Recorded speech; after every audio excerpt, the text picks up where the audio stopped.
Korea Selatan menjadi destinasi wisata turis Indonesia yang popularitasnya meningkat beberapa tahun terakhir, tapi tidak hanya wisata kuliner, kemudian wisata belanja, wisata seperti K-pop, K-drama, hingga wisata kesehatan dan kecantikan pun menjadi tujuan wisatawan ini datang ya ke Korea Selatan. Namun, bagaimana kabarnya di masa pandemi, di mana kita tahu tidak hanya Korea Selatan, tapi seluruh dunia sektor pariwisatanya juga harus beradaptasi ya. Kami akan bahas malam hari ini bersama Irma Maulida, PR dan juga Media Manager Korea Tourism Organization atau KTO, dan juga ada Emma atau Emanuela Sabatini, salah satu blogger yang saat ini, coba saya contek dulu, ada di Gwangju, Korea Selatan. 안녕하십니까? 안녕하십니까? 잘 지냈어요? 네, 잘 지냈습니다. 잘 지냈었죠? Oh, 잘했습니다. Terima kasih Emma dan juga Mbak Irma sudah bergabung dengan Korean Corner di CNN Indonesia Connected malam hari ini. Kita akan ngomongin ya, apa kabar sih wisata Korea Selatan ya di masa pandemi ini. Saya mau ke Mbak Irma dulu. Mbak Irma, kita tahu bahwa tren wisata Korea Selatan ini mungkin beberapa tahun belakangan ini meningkat. Boleh dijelasin nggak Mbak? Seberapa sih peningkatan ini? Apakah juga peningkatan ini salah satunya karena Hallyu ini yang juga semakin mendunia kah? Kalau berbicara untuk peningkatan istilah populer, semakin populer, jadi kita memang berterima kasih kepada Hallyu. Hallyu ini kan semakin dikenal oleh dunia, mulai dari K-dramanya atau K-popnya, terutama setelah BTS terkenal ke seluruh dunia ya, jadi semua orang kenal yang namanya K-pop gitu. Jadi untuk berbicara tentang dampak yang sangat positif terhadap pariwisata Korea itu sangat positif sekali gitu. Oke, kalau kita lihat kan jenis subsektor pariwisatanya banyak banget ya, Mbak Irma ya. Ada belanja, kuliner, wisata K-pop, K-drama yang syuting-syuting tempat drama Korea pun itu juga banyak, kecantikan. Kalau jabarkan ke kita, top 5-nya apa sih yang paling laris, yang paling laku nih? Top 5 itu sih untuk masyarakat Indonesia yang pertama masih budaya ya. Budaya kenapa? Karena Korea juga memiliki perpaduan budaya tradisional dan modern yang sangat harmonis gitu. Orang Indonesia masih tinggi minatnya di situ. Kemudian yang kedua itu ada shopping. Orang Indonesia wisatawan Indonesia terkenal suka shopping kan. Pastinya. Kemudian yang ketiga itu ada Hallyu, tentunya ada wisata K-pop, wisata K-drama.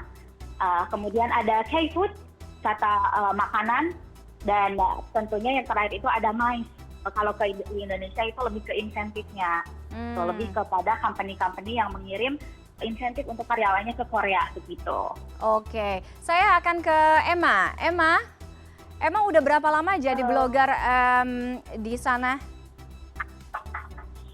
Ya, di Korea maksudnya tinggalnya. Kemudian ngangkat wisata-wisata Korea ini? Jadi saya udah tinggal di Korea hampir 3 tahun. Kebetulan memang suka menulis, jadi nulis dari di Indonesia sudah mulai nge-blogger sampai dengan saat ini tinggal di Korea juga terus nge-blogger gitu aja sih.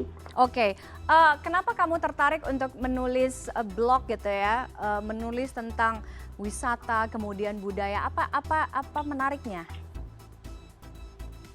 Sebenarnya kalau misalnya dibilang zaman sekarang orang-orang lebih suka lihat video ya, atau gimana gitu.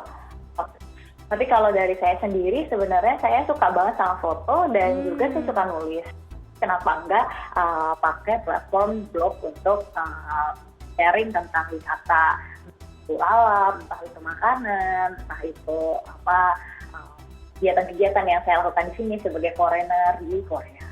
Oke, Emma, kita tahu bahwa Korea Selatan dan Indonesia ada sedikit persamaan karena mungkin masih berada di ada di sama-sama di benua Asia ya. Kemudian mungkin soal culture agak sedikit mirip gitu. Gimana kamu melihat ini? Apakah ini juga sekaligus yang menjadi daya tarik wisata di Korea Selatan untuk turis-turis Indonesia? Ini salah satu yang paling banyak yang datang ke sana kan turis Indonesia. Betul.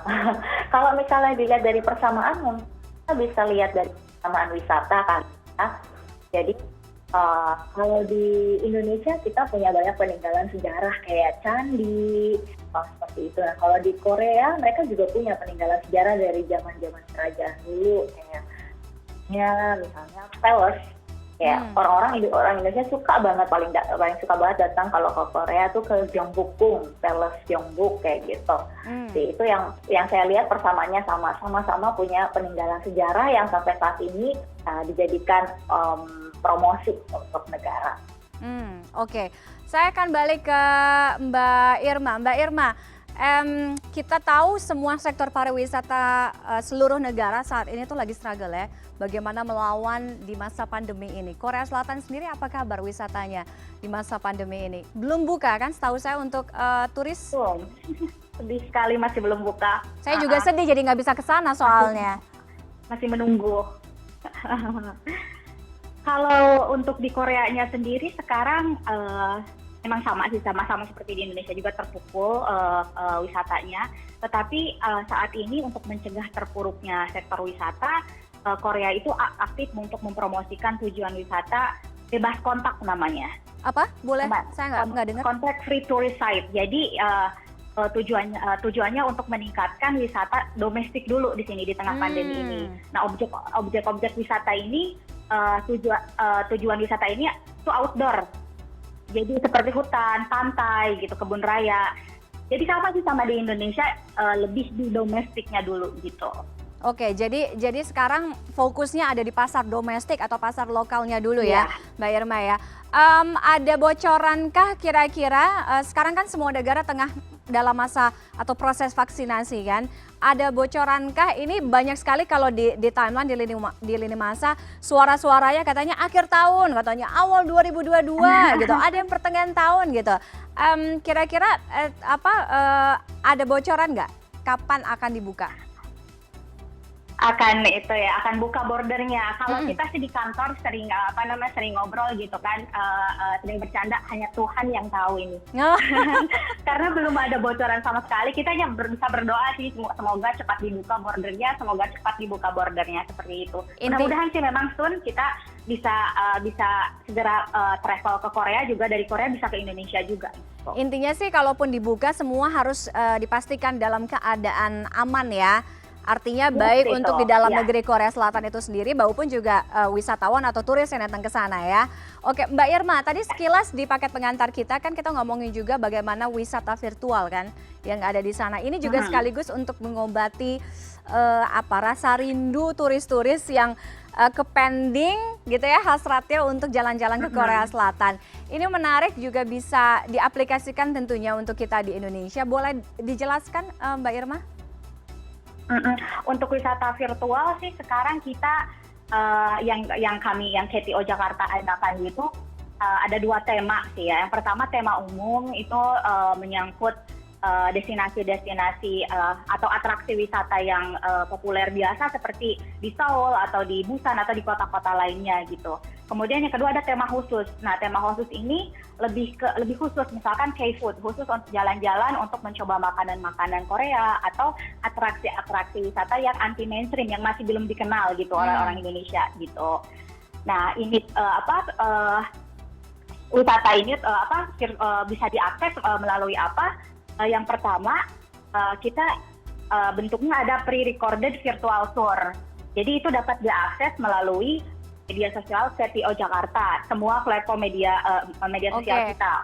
Kemudian yang kedua ada live tour, live virtual tour melalui sosial media KTO Jakarta juga gitu. Terus yang ketiga itu ada eksklusif virtual tour. Jadi kalau ini khusus untuk undangan saja, misalkan kita mengundang travel agent atau studi tour pelajar-pelajar dari Indonesia untuk wisata virtual bersama kita gitu. Jadi kita cukup gencar sih untuk mempromosikan wisata virtual ini. Oke, ini bukan hanya untuk lokal ya, tapi artinya untuk turis pun juga kita bisa akses ya. Iya, untuk turis ya, ini khusus untuk di Indonesia. Oh, khusus untuk Indonesia. Untuk Indonesia saja, Pak. Oke. Saya akan balik ke Emma, terakhir Emma.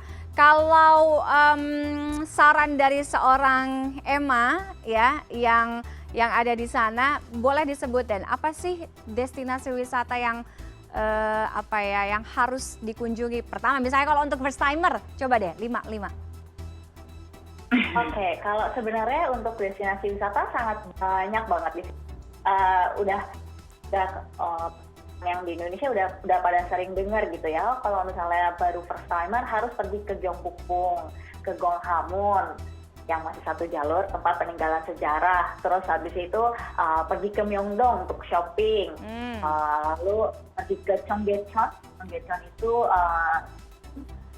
sebenarnya dulu kali ya tercantik sedemikian rupa menjadi stream Cheonggyecheon. Nah itu juga biasanya, sama satu lagi mungkin bisa ke Insadong ya, tempat-tempat kayak yang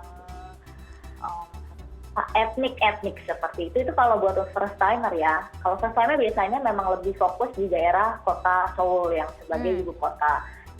Oke, boleh nanti. Kalau untuk teman-teman yang udah nggak first timer sih biasanya lebih ke tempat lokasi syuting lah, lokasi syuting drama lah, K-pop lah, atau tempat dulu pernah jadi misalnya restoran yang pernah dikunjungi sama siapa gitu. Oke, tante mainstreamnya ya. Kalau saya Mbak Irma ada nggak tempat wisata bisa ketemu Song Joong Ki? Nggak ada ya? Siapa ketemu Song Joong Ki? Nggak ada ya? Oh my god, itu saya dulu deh kalau gitu Oh, ya. Nanti semua. habis itu bareng. Ngantri kalau itu ya. Oke, terima kasih. Kalau ketemu sama artis itu kayak Bocoran deh. apa ya, laki-lakian gitu loh Mbak. Soalnya saya juga selama udah hampir 3 tahun di sini tuh sekali banget saya cuma ketemu sama Lee Seung Gi waktu itu gara-gara lagi syuting drama gitu. Itu emang niat maksudnya nungguin ke tempat lokasi syuting itu atau nggak sengaja?